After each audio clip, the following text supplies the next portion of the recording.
If you think you know where this story is headed, you don't. Hit that subscribe button, smash the like, and drop a comment if you dare, because what you're about to hear will crawl under your skin and stay there. The 911 call came in at 11:47 p.m. on a cold February night in Kalamazoo, Michigan. The dispatcher heard heavy breathing, then a child's voice, trembling but oddly flat. "I killed Daddy." There was a pause. The dispatcher leaned forward, heart pounding. "Sweetheart, what's your name?" Ethan. "Ethan Caldwell. I killed him. He's not moving." Within 8 minutes, 3 patrol cars screamed down Maple Grove Lane, a quiet suburban street lined with modest 2-story homes, white picket fences, and basketball hoops in driveways. This was the kind of neighborhood where people waved at each other, where kids rode bikes until the streetlights came on. Not the kind of place where an 11-year-old boy calls the police to confess to murder. Officer Rachel Doms was first through the door. The front entrance was unlocked, the living room dimly lit by the glow of a muted television. A cooking show played silently on the screen. Everything looked painfully normal, except for the smell. Metallic. Sharp. Blood. She found Ethan sitting cross-legged on the kitchen floor, his back against the refrigerator. His hands were in his lap, palms up, stained dark red. His eyes were dry. He wasn't crying. He wasn't shaking. He just stared at the wall. "Where's your dad, Ethan?" Officer Doms asked, her voice careful, controlled. The boy nodded toward the hallway. "His bedroom." 2 officers moved past her, weapons drawn, boots heavy on the hardwood floor. 30 seconds later, one of them radioed back. "We need paramedics. Adult male. Gunshot wound to the chest. No pulse." Officer Domains knelt in front of Ethan, studying his face. He looked small for 11, thin, with dark circles under his eyes. His brown hair was messy, his pajama shirt too big for his frame. He looked like any other kid. But his expression, that blank, empty stare, it didn't match. "Ethan, can you tell me what happened?" He blinked slowly, then spoke in a voice that sounded rehearsed, like he'd been preparing for this moment. "He took my Nintendo Switch. I asked for it back. He said no. So I shot him." The words hung in the air like smoke. Officer Domains felt her stomach twist. She'd been a cop for 12 years. She'd seen domestic violence, drug busts, gang shootings. But this? An 11-year-old, calm as a statue, confessing to killing his father over a video game console? "Where's the gun, Ethan?" "On his bed. I put it back." Detectives arrived within the hour. The house was cordoned off, yellow tape stretched across the lawn. Neighbors gathered on the sidewalk, whispering, phones out, recording everything. By morning, the story would be everywhere. Inside, Detective Marcus Lane stood in the master bedroom, staring down at the body of Gregory Caldwell, 42 years old, insurance adjuster, single father. He lay on his back, eyes open, a single bullet wound just left of center on his chest. The gun, a 9mm Glock, rested on the comforter beside him, exactly where Ethan said he'd left it. Lane had seen plenty of crime scenes. This one felt wrong. The bedroom was neat. Too neat. The bed was made, except for the body lying on top of it. No signs of struggle. No overturned furniture. No defensive wounds. Gregory Caldwell had been shot at close range, but there was no indication he'd tried to fight back or even move. "Detective." Lane turned. Officer Domains stood in the doorway, holding an evidence bag. Inside was a black Nintendo Switch, screen cracked, buttons worn. "Found this in the boys' room. Looks like it was thrown against the wall." Lane frowned. The kid said his dad confiscated it. "Yeah. But it was in Ethan's room, not his dad's." Lane took the bag, turning it over. Something didn't add up. If Gregory had taken the console away, why was it back in Ethan's room? And why was it damaged? Downstairs, Ethan sat in the back of a squad car, still silent, still staring. A child psychologist was on the way. Social services had been called. The boy's mother had died 3 years earlier, cancer. No other family in the area. He'd be placed in emergency foster care by sunrise. But Lane couldn't shake the feeling that this case was more than a kid who snapped. The crime scene was too clean, the confession too quick. And Ethan's eyes, those hollow, emotionless eyes, they told a different story. Lane walked back into the house, past the forensic team dusting for prints, past the photographer capturing every angle. He stepped into Ethan's bedroom. Posters of superheroes on the walls. Lego sets on the shelves. A twin bed with rumpled Star Wars sheets. Normal. Innocent. Except for the closet door, slightly ajar. Lane pulled it open. Clothes. Shoes. A baseball glove. And then, shoved in the back corner, a black duffel bag. He unzipped it. Inside were notebooks. Dozens of them. Lane pulled one out, flipped it open. The pages were filled with drawings. Dark, disturbing sketches of figures with X's over their eyes, mouths sewn shut, bodies in pieces. And words, scrawled over and over in red ink. He's watching. He knows. He's always watching. Lane's blood went cold. He grabbed his radio. I need a full sweep of this house. Every room. Every closet. Now. Because suddenly, Lane wasn't sure if Ethan Caldwell was a killer or a victim. But when they opened the locked basement door, what they found changed everything. The basement door had been sealed with a deadbolt from the outside. Detective Lane had to force it open with a crowbar, the wood splintering as the lock gave way. The smell hit him first, stale air mixed with something chemical, something that made his eyes water. He descended the wooden stairs slowly, flashlight cutting through the darkness. The basement was unfinished, concrete floors, exposed pipes running along the ceiling. But it wasn't empty. The entire back wall was covered in photographs. Hundreds of them, pinned to corkboard, overlapping, some faded, some recent. All of them were of Ethan. Ethan sleeping. Ethan eating breakfast. Ethan at school, photographed through a chain-link fence. Ethan in his bedroom, taken through the window. Lane's jaw clenched. Gregory Caldwell had been surveilling his own son. But that wasn't all. In the center of the room sat a metal folding chair, bolted to the floor. Leather straps hung from the armrests and legs. Beside it, a small table held items that made Lane's stomach turn. A belt, worn and cracked. A wooden paddle. Prescription pill bottles, empty, labels torn off. And a video camera on a tripod, lens pointed directly at the chair. Jesus Christ, Officer Doms whispered from the top of the stairs. Lane picked up the camera, pressed play on the small screen. The footage was grainy, time-stamped from 6 days ago. It showed Ethan, strapped to the chair, tears streaming down his face. Gregory's voice came from off-camera, cold and controlled. You don't cry. You don't scream. You sit there until you learn respect. Do you understand me? Ethan's voice was barely audible. Yes, sir. Louder. Yes, sir. The video cut off. Lane scrolled through the files. There were dozens more. Months of footage. Years, maybe. Each one showed the same thing. Punishment, humiliation, psychological torture disguised as discipline.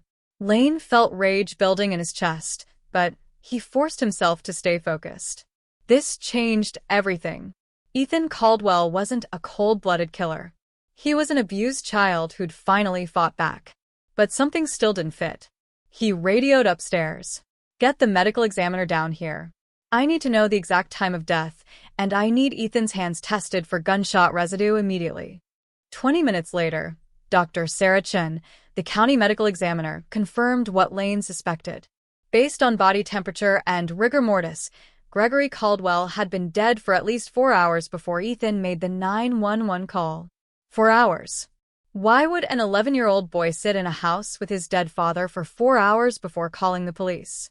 Lane returned to the squad car where Ethan waited. The boy hadn't moved. The child psychologist, Dr. Amanda Reeves, sat beside him, speaking softly, but Ethan hadn't said a word since his initial confession. Lane slid into the front seat, turned to face him. Ethan, I need you to tell me the truth. Did you pull the trigger? Ethan's eyes finally moved, locking onto Lane's. For the first time, there was emotion there. Fear. Desperation. And something else. Guilt. I killed him, Ethan whispered. I told you. I killed Daddy. I believe you think that, Lane said carefully. But I need to know exactly what happened. Start from the beginning. What time did your dad come home tonight? Ethan's hands began to shake. He came home at 7. He was angry. He saw my report card. I got a B- in math. He said I was lazy. Stupid. He took my Switch and told me to go to my room. And then what? I stayed in my room. I heard him downstairs, watching TV. I was so angry. I wanted him to stop. I wanted it all to stop. So, you got the gun? Ethan nodded slowly. I know where he keeps it. In his nightstand. He showed me once, said if I ever touched it, he'd make me regret being born. Lane's fists clenched. What happened when you took it? I went to his room. He was lying on his bed, reading his phone. I pointed it at him. I told him I hated him. I told him I wished he was dead. Tears finally spilled down Ethan's cheeks. His voice cracked. And he laughed. He laughed at me. He said I didn't have the guts. He said I was weak just like my mom. That's when I pulled the trigger. Dr. Reeves put a hand on Ethan's shoulder, but Lane leaned forward. Ethan, this is very important. When you pulled the trigger, where were you standing? At the foot of his bed. Lane's mind raced. The gunshot wound was clean, straight on, fired from close range. If Ethan had been standing at the foot of the bed, the angle was right. But the gunshot residue test had come back. Ethan's hands were clean. No powder burns. No residue. Someone had washed his hands. Or someone else had pulled the trigger. Lane stepped out of the car, pulled Officer Doms aside. Check the house again. I want the bathroom sinks tested for gunpowder residue. Check the drains. And find out if Gregory Caldwell had any visitors tonight. Check doorbell cameras, traffic cameras, everything. 2 hours later, they had answers. The bathroom sink in Ethan's room tested positive. Someone had scrubbed his hands clean. And the neighbor's security camera had captured something critical. At 8:15 p.m., a silver Honda Accord pulled into Gregory Caldwell's driveway.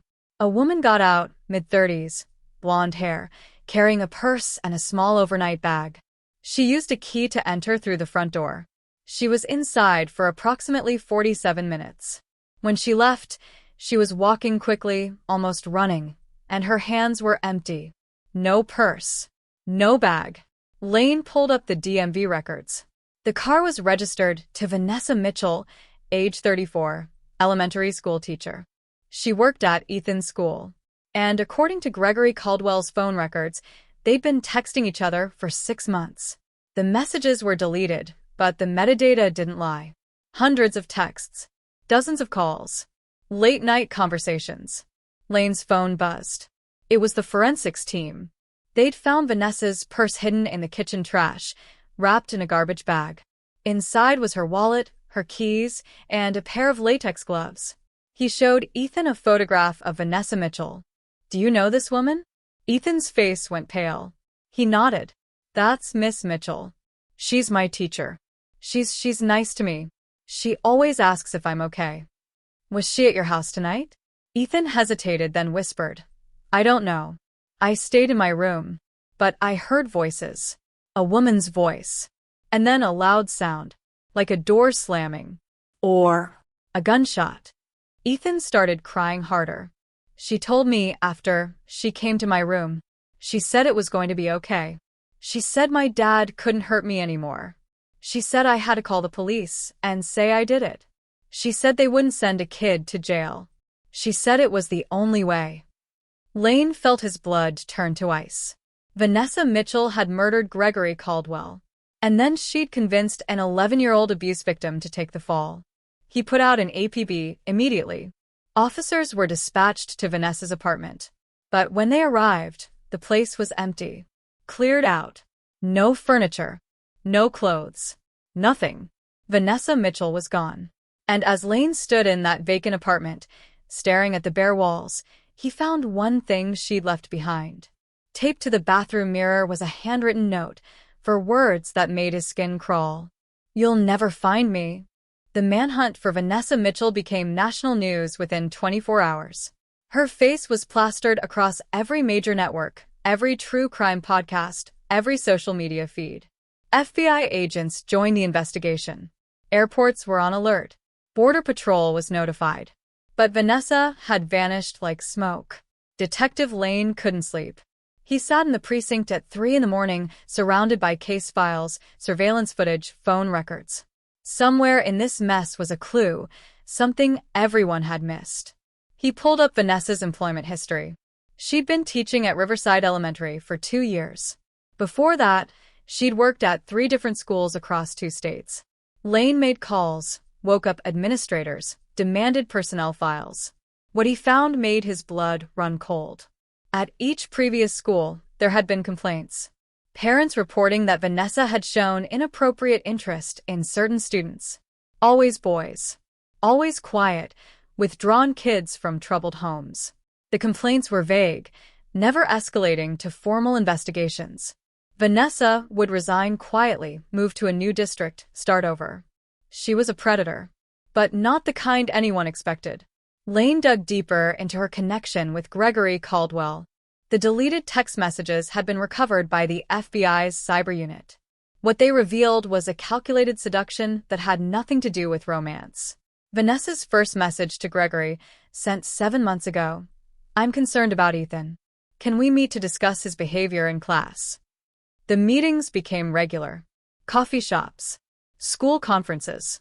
Eventually, dinner at Gregory's house while Ethan was locked in his room. Vanessa had played the role perfectly. Concerned teacher, understanding confidant, potential girlfriend. But her real target had never been Gregory. It was Ethan. Lane found journal entries on Vanessa's confiscated laptop, written like diary confessions. She described Ethan as special, pure, deserving of rescue. She wrote about watching Gregory abuse him, about her rage, about her duty to save him. "I will free him from the monster," one entry read. "And then he'll understand. He'll see that I'm the only one who truly loves him, the only one who ever will." Lane's hands trembled as he read. Vanessa Mitchell hadn't killed Gregory Caldwell out of justice. She'd killed him to isolate Ethan, to position herself as a savior, to groom him into dependence. She'd planned to disappear with him, to create a new life where Ethan would belong to her completely. But something had gone wrong. After pulling the trigger, after manipulating Ethan into making the confession, she'd panicked and run. Alone. The question was, where? Lane studied the security footage from Vanessa's apartment building from the night of the murder. She'd returned at 10:30 p.m., stayed for 37 minutes, then left with 2 suitcases. She'd driven to a 24-hour storage facility on the outskirts of town, Unit 247. Warrant in hand, Lane and a team of officers cut the lock. Inside, they found a nightmare. The storage unit was set up like a bedroom. A twin bed with cartoon character sheets. Stuffed animals. A small television with a gaming console. Posters of superheroes. Everything an 11-year-old boy might want. Everything designed to make Ethan feel safe, comfortable, trapped. On a makeshift desk sat a laptop and 3 fake passports. One for Vanessa Mitchell under the name Rebecca Stone. One for a child listed as Michael Stone, age 11. The photo was Ethan's school picture, digitally altered. The 3rd passport made Lane's stomach drop. Another child, David Stone, age 9. The photo showed a different boy, blonde, blue-eyed, terrified smile. Lane ran the image through facial recognition. The match came back in seconds. Tyler Brennan, age 9, reported missing from Portland, Oregon, 14 months ago. The case had gone cold. The parents had been investigated, cleared, left to suffer in limbo. Vanessa Mitchell had done this before. Lane immediately contacted Portland PD. Within hours, cadaver dogs were deployed to 3 properties connected to Vanessa's previous addresses. In a wooded area behind her old apartment complex, they found remains. Small bones, wrapped in plastic, buried 3 feet deep. Tyler Brennan had never left Portland. Vanessa had kept him for 6 weeks, and when he'd tried to escape, when he'd screamed for help, she'd silenced him permanently. The FBI profiler laid it out clearly. Vanessa Mitchell was a serial predator with a savior complex. She identified vulnerable boys in abusive situations, inserted herself into their lives, eliminated the abuser, then attempted to claim the child as her own. When reality didn't match her delusion, when the boys resisted or struggled, she disposed of them. Ethan Caldwell had been next. The break in the case came from an unexpected source. A truck stop attendant in rural Kentucky called the tip line. A woman matching Vanessa's description had paid cash for gas, bought snacks, asked about motels in the area. She'd been alone, looked exhausted, kept checking her phone. FBI agents descended on the location. Motel managers were interviewed. Security footage was reviewed. At the Sunrise Inn, room 12, they found her. The raid happened at dawn. Tactical team, battering ram, shouted commands. Vanessa Mitchell was sitting on the bed, fully dressed, gun in her lap. For a moment, Lane thought she'd fight, thought she'd go down shooting. Instead, she smiled. "I was helping him," she said calmly as they cuffed her. Gregory was a monster. Ethan needed me. He still needs me. You don't understand. None of you understand love like I do.